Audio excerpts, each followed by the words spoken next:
ಭಾರತದ ಜನರಾದ ನಾವು ಭಾರತವನ್ನು ಒಂದು ಸಾರ್ವಭೌಮ ಸಮಾಜವಾದಿ ಸರ್ವಧರ್ಮ ಸಮಭಾವದ ಪ್ರಜಾಸತ್ತಾತ್ಮಕ ಗಣರಾಜ್ಯವನ್ನಾಗಿ ರಚಿಸಲು ಮತ್ತು ಅದರ ಸಮಸ್ತ ನಾಗರಿಕರಿಗೆ ಸಾಮಾಜಿಕ ಆರ್ಥಿಕ ಮತ್ತು ರಾಜಕೀಯ ನ್ಯಾಯ ವಿಚಾರ ಅಭಿವ್ಯಕ್ತಿ ವಿಶ್ವಾಸ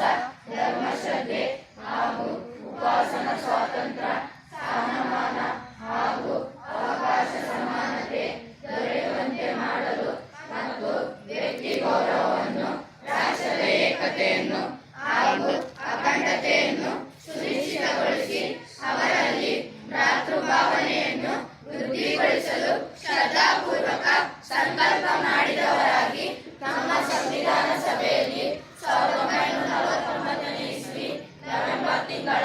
26ನೇ ತಾರೀಕಾದ ಈ ದಿವಸ ಈ ಮೂಲಕ ಈ ಸಂವಿಧಾನವನ್ನು ಅಂಗೀಕರಿಸಿ ಅಧಿನಿಯಮಿಸಿ ಅರ್ಪಿಸಿಕೊಂಡಿದ್ದೇವೆ.